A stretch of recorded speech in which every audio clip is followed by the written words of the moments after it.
At long last, RomTom episode 1 is finally upon us. I'm joined by my great friend, Tom Troeth. It's great to be here. Justin Rombo, it's an absolute pleasure. Thank you for having me. I've heard and watched great things about the podcast, so I'm very excited to be a part of it and talk ball. Yeah, this has been a long time. It's been a long time coming. For those that don't know, me and Tom met in college at Graceland University. It was my sophomore year, and he was a freshman. And Yeah. he joined Graceland University as a football player on the football team. He was a punter, and now after a little bit of a break, training and things like that, Tom is back in college, Missouri Western, as the punter, number 46. Yeah, number 46. That's right. 46 for the Griffins. So just kind of tell me, before we get into some NFL talk, tell me how that's going. Man, I cannot wait for the NFL talk, but excited to talk a bit of college football in the meantime. I'm absolutely loving it. It's a great D2 program. The hiatus was tough. I was away from college football for 2 years, but I appreciate it that much more now that I'm back. And yeah, every day I step on that field, it's an absolute blessing. And having a great insight into what it takes being in such a legit football program. We've got a few guys in the NFL right now, and there's actually a wall of fame as you step out of the locker room with all the jerseys. Most notably, Greg Zuerlein played a year here, and yeah, I believe if he isn't in the Hall of Fame already, will be headed to the Hall of Fame as a kicker. So man, it is awesome to be a part of. Great part of the country as well in Missouri, as we know. It's very close to your heart, Mr. Rombo.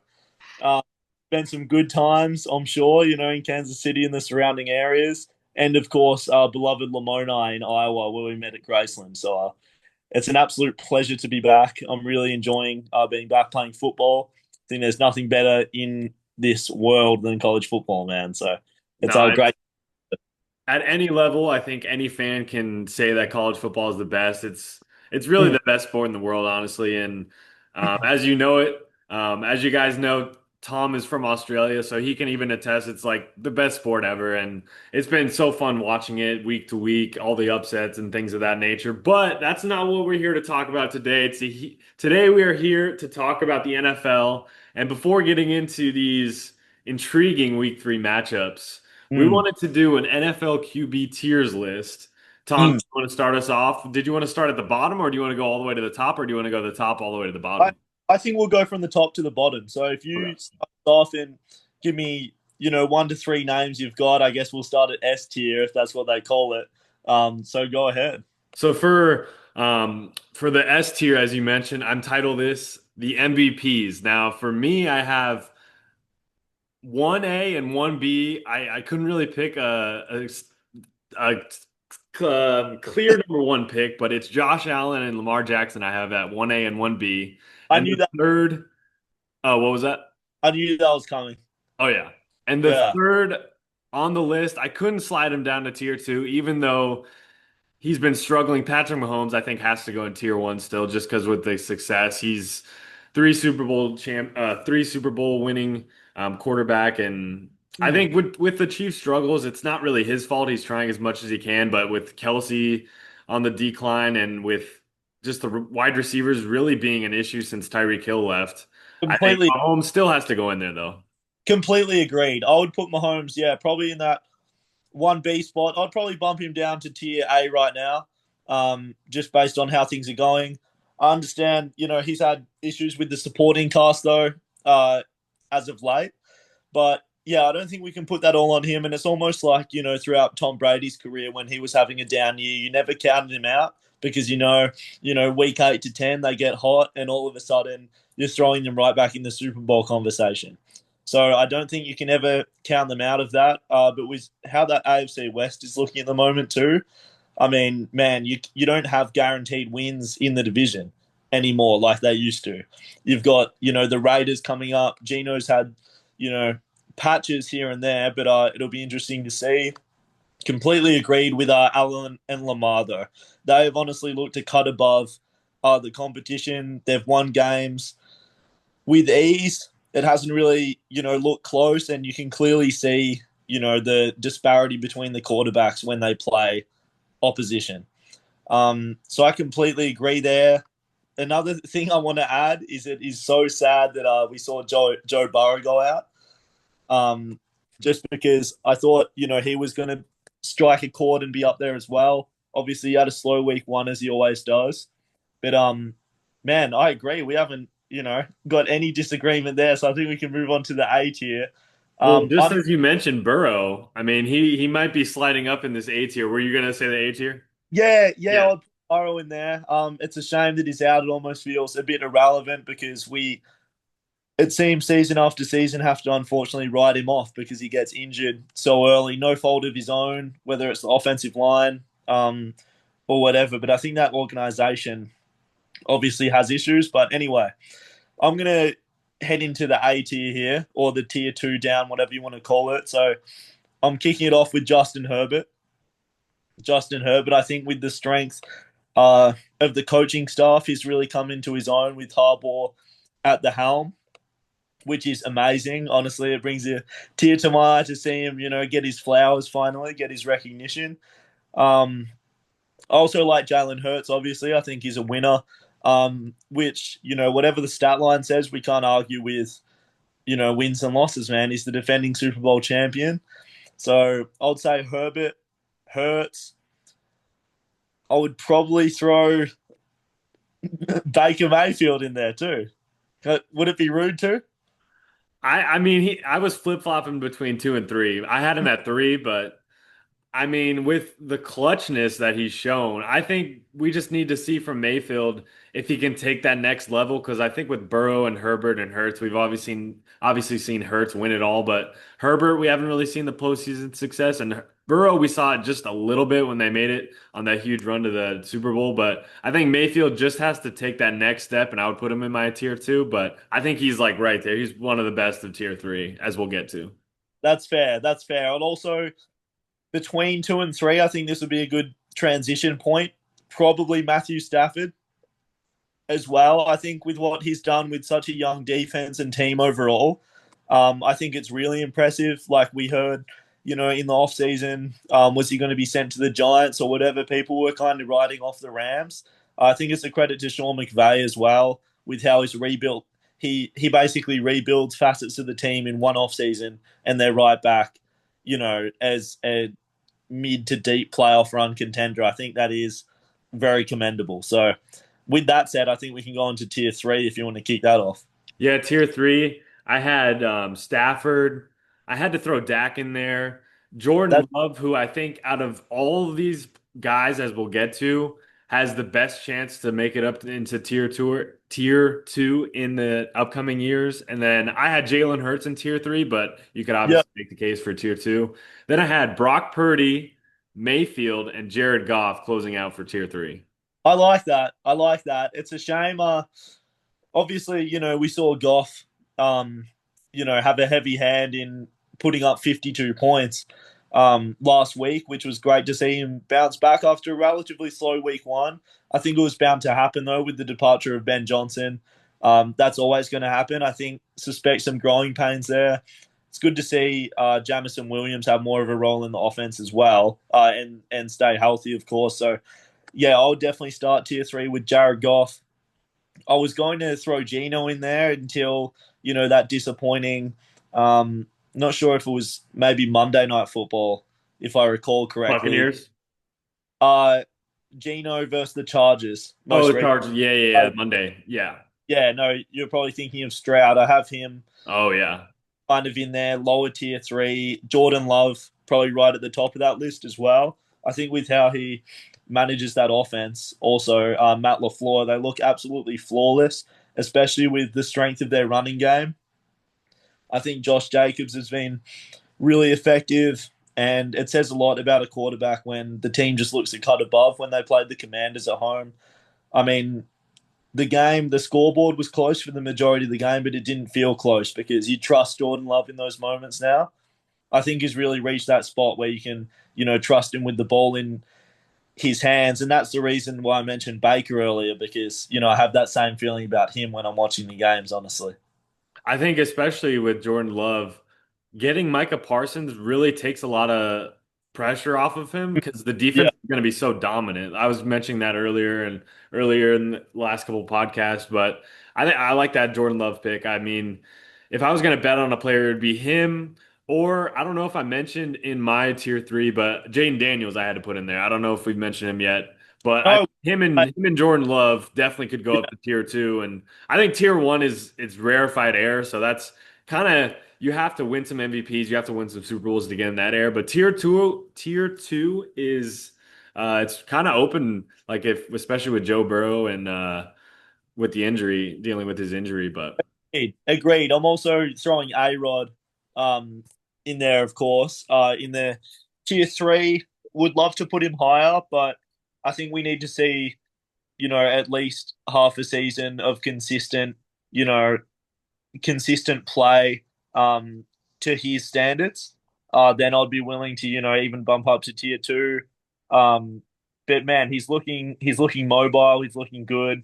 But I think that'll round out tier three with you mentioned Jaden Daniels as well, even upper tier three pick.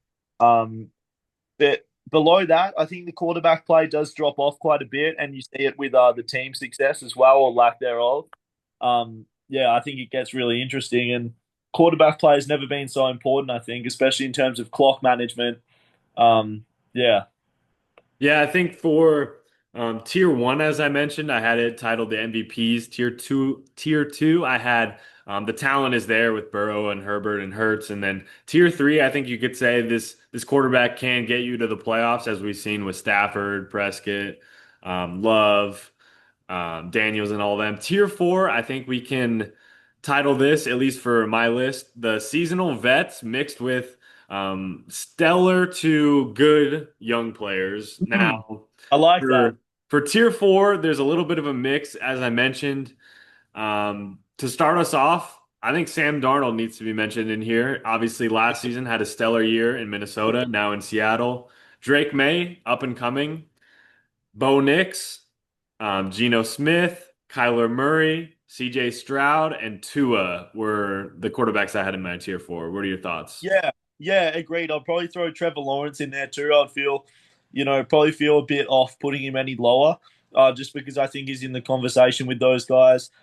Honestly, I think the Cardinals sitting at 2-0, if I recall correctly. I think Kyler Murray's right at the top of that list because from what I've seen, he's taken, a big leap forward.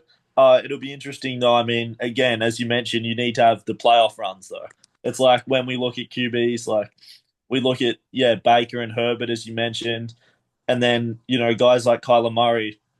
It's almost like a waiting game because until we get to you know week 12, 14, deep in the season, because we've seen the above average in season play, but then when it gets to the postseason, we haven't seen it just yet, and that's kind of the one of the final infinity stones you got to collect, like as a quarterback. So, Yeah, I think for Kyler, obviously the talent has been there since college in Oklahoma, and it's been okay for the Cardinals. The postseason success really hasn't been there, but I think the NFC West is wide open this year.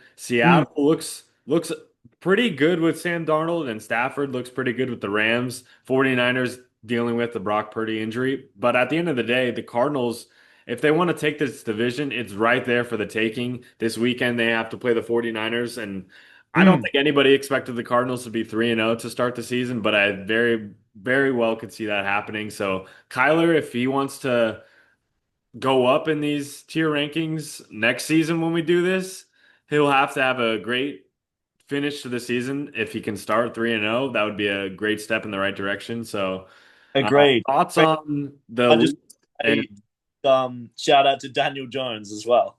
oh, Danny Dimes, you have him in tier four? No, no, no. I tier three. I not sure if I missed you mention him, but I'm really impressed with what he's doing, and the Colts have a complete roster, so it's going to be interesting. Yeah, I think last week was a huge disappointment for Broncos fans with that. Oh, I never heard of a leverage call. Apparently, it hasn't been called in the NFL since the 90s. I don't doubt it. I was watching that game live, and my heart sank when he missed that first field goal. To be honest, I think it was Matt Prater. If I, or maybe I I'm think it getting. was Schrafer. It was some guy named Schrafer. Yeah, yeah, you'd be right. You'd be right. Spencer Strafer, I think. A Uh, Schrader or something. Yeah, but yeah, that but was 60 yards is rough. that But was really crazy. And I know, you've got a Broncos fan very close to your heart. So, you know, very tough for the Rombo household over there. it was very rough. We were watching it over at her parents' place, and it was a very rough way to start dinner. Yeah, probably had to. Any last thoughts on that tier four? I Yeah, I mean, tier four, we're looking at guys that, are relatively unproven. Guys like Michael Penix would probably be at the top of that list, to be honest, because the games I've watched, like, he has managed the game reasonably well. Um, I mean, you've got Russell Wilson as well. I'd probably even bump him up. Like, he did have an incredible performance against the Giants. Sorry, against the Cowboys for the Giants, but it's just tough. The situation is in. It's like, backs against the wall with that roster. Then you've got guys, obviously, JJ McCarthy has been relatively disappointing, I must say.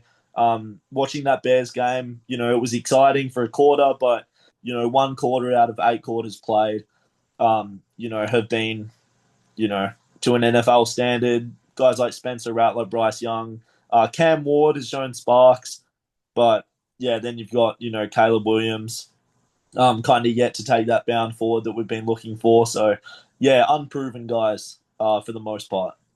Yeah, so in terms of, I'm interested to get your thoughts for the 2024 quarterback class that I think is going to be looked at and analyzed for the foreseeable like 5, 10 years as their careers turn out. So in terms of like Caleb Williams, Bo Nix, Drake May, Michael Penix, Mm. of those guys and JJ McCarthy, how would you kind of like rank those out? I know I asked Alex earlier and got his thoughts, but I was kind of interested to see what your thoughts on those. Yeah. Well, it'll be hard to top AJ's wisdom on that one, but honestly, I don't want to say it because you just beat my Vikings, but I'm going to say Michael Penix, number one. I'm really impressed with what I'm seeing. He has a great supporting cast with the run game with Bijan as well. So I think he has the chance to have the most team success earliest, to be honest. Um, I want to see JJ McCarthy succeed, but honestly, my gut tells me that Carson Wentz might come in and not necessarily light the world on fire, but I think Kevin McConnell will be really tempted to have a more immediate chance at team success, especially with how that roster's built and a few aging veterans that might only have 1 or 2 years left. I think that's going to be really important. Um, Love what Cam Ward's done so far. It'll be interesting to see how he develops. And then who else have we got on that list? Sorry. Bo Nix and then Drake May. Look, Boney's completely slipped my mind, but obviously after his rookie campaign, I'll put him right up there with Penix. Um, Kind of goes with the same gist as well, with having the chance at team success. Sean Payton at the helm, really trust him. Got into the Super Bowl before, Super Bowl champion. So, and then Drake May, probably in the middle of the pack there. I would put him above JJ McCarthy, but below Penix and Nix. Impressed with what he's done. That shootout at Miami was really fun to watch. So yeah, that pretty much rounds it out. You have Caleb Williams last at five of those top five. Hmm. Probably above Cam Ward. Well, Cam Ward was 2025, but You're right. You're yeah, yeah, right. yeah. But I mean, Cam Yeah, yeah, Ward, he's yeah. pretty I'm special, but probably at the bottom right now. wow. I mean, I don't say I disagree, but that's just crazy because he It, was the number one pick. So, it is crazy, but the way it can play out, oh yeah. if you look at the QB draft classes of old, I mean, Peyton Manning came in and led the league in picks. After being I think he set the record for picks in a rookie year, and then it was broken by Baker Mayfield. I'm pretty sure. Um, but yeah, I mean, time will tell. Time will tell. In terms of as you mentioned, Peyton Manning, do you have any thoughts on Arch Manning and what's going on in Austin, Texas right now? Oh man, I'm excited. I'm excited, but to see what's to come. But I think with that amount of expectation, it's hard to surpass the expectations. There's so much pressure on, I imagine he's 19 or 20 now, but just so much pressure. That's I imagine he would have been a celebrity in Austin, uh, from day one. So, um, you know, it's hard to live up to the Manning name when you've got, four Super Bowls in the family just from, Peyton and Eli, and then, an absolute legacy to uphold. Um, Man, it's tough. I definitely think a lot of people need to take the calm down juice, probably even myself. I think partly it's just there's so much pressure and there's so much eyes on him. And yeah, he didn't pass the test against Ohio State and they did lose that game, but it was really his first road start, and that's a tough environment. And I Yeah, mean, they haven't looked great against lesser opponents, but I think you just got to give him time and just adjusting to that whole system. It's his ship to run now. Like it was Quinn Ewers, and now it's all him. So I think you just got to give him a little. And I maybe he's dealing with a little injury. I don't know if you saw the video circulating of him grimacing while throwing, but yeah, he might be dealing with something. But it is the expectations because it's like, if you had a guy like, safe, you had a guy that was projected to be, the third string QB that's, a walk on and he becomes the starter and then he goes to Ohio State and loses. It's like people can, deal with that. But then because it's Arch Manning with the expectations, you know, everyone wants to, throw the baby out with the bathwater and give up on him. Like, I don't think it's the right approach. So yeah, definitely. So for week three, the NFL let's matchups. do it because I'm excited for this. Yeah. I have these kind of in their own groupings. I have the must watch, the might be good, and the I don't really want to watch these. So Yeah, cool. I've just got basically winners and losers predictions. So as you mentioned, games, I can kind of go through, what I've got picked as well. so looking at the must watch games, the first one I have up on the slate, Denver and the Chargers. Love that. Who do you Love have that. winning that game? I've got the Chargers simply because I trust Justin Herbert more, especially in big situations. Like, I mean, most notably, you saw him against the Chiefs in Brazil, and granted, there were other variables. Obviously, playing in Brazil, I heard the Chiefs had to, deal with some shit there. They stayed had to practice on a shoddy practice field, whatever. But the point still stands. Justin Herbert, huge first down run to basically seal the game. We've seen him do that before, but against lesser opponents. So the fact he's doing that now on the big stage, I'm rocking with Justin Herbert and the Chargers. I think I'd have to do the same, much to my fiance's chagrin. But Mm. next up, the Rams and the Eagles. I think it has to be a must watch game. Totally agreed. People, I think, are going to be sleeping on the Rams just because, the Eagles were the Super Bowl champs. But I think they also forget that the Rams took them, uh, I believe it was within 4 points, and they were, you know, leading a go-ahead touchdown drive there in the divisional NFC divisional round last year in the snow at Philly. So and they ended up being the Super Bowl champions. So I'm going to take the Eagles there. Just because again I trust them in big moments, and that's what the NFL's about when it comes to those big games. But I would not count out Matthew Stafford in the Rams if there's don't know what the spread is, but I'd be taking the Rams on the spread for sure. 3.5. You would take them. Yeah, I think it could be a field goal type of game. I honestly agreed. I'd rock with the Eagles there, but I agree with you on that one. Coming in at 4.5 for the spread, we have the Ravens favored over the Lions. This is my last one on the must watch. Incredible, and I'm glad it's categorized as that because I was worried it was going to slip by there, but incredible game. It's a shame we got to wait till Monday for it. Honestly, would love to enjoy it on my NFL Sunday, but that is indeed a must watch. Like when you see the Lions had their resurgence offensively last week, and then playing against you know what seems to be an MVP candidate just year after year after year after year in Lamar Jackson. Like that is going to be fun to watch. Is it at Ford Field or? I think it's at Baltimore. Yeah, I mean, I'll take the Ravens and Lamar, especially you know with the Ravens defense. I expect them to be able to hold their own against the Lions.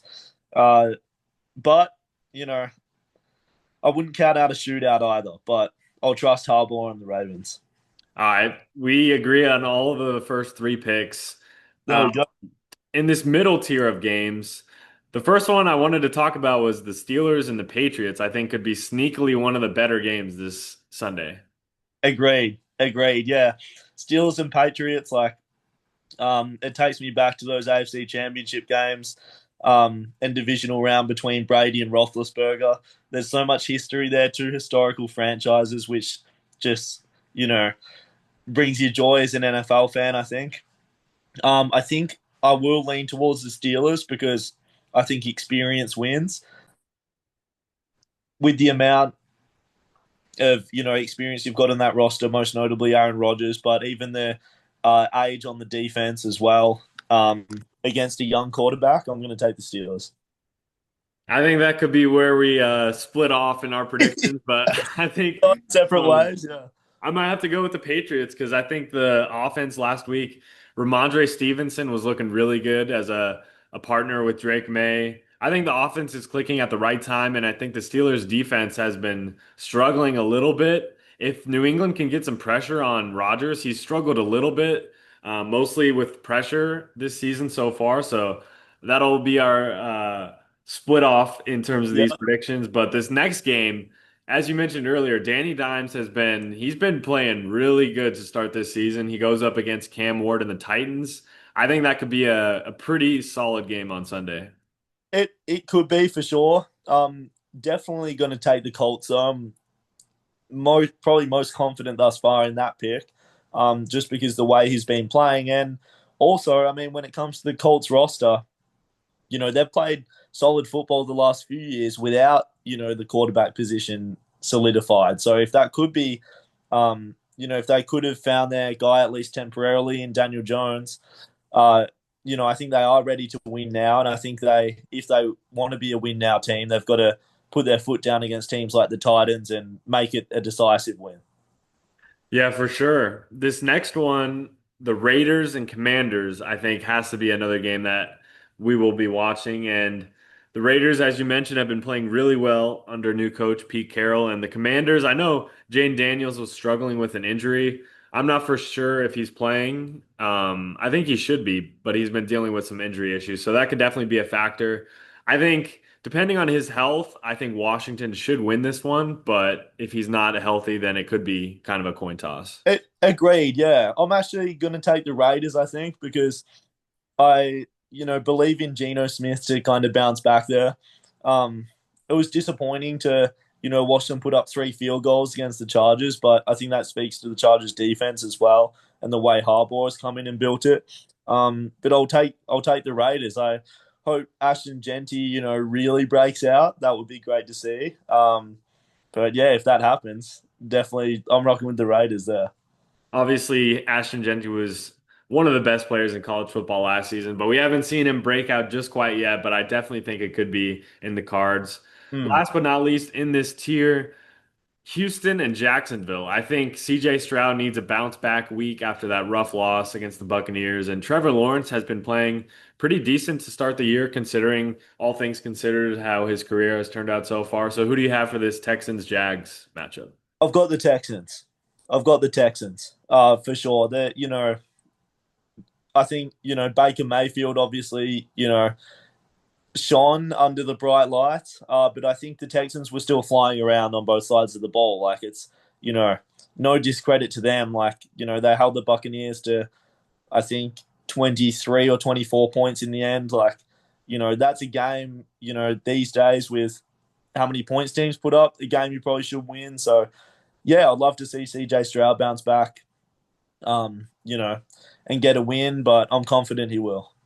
And some last minute games that we can run through before we wrap up. Mm. Cincinnati, Minnesota, both will have backup quarterbacks.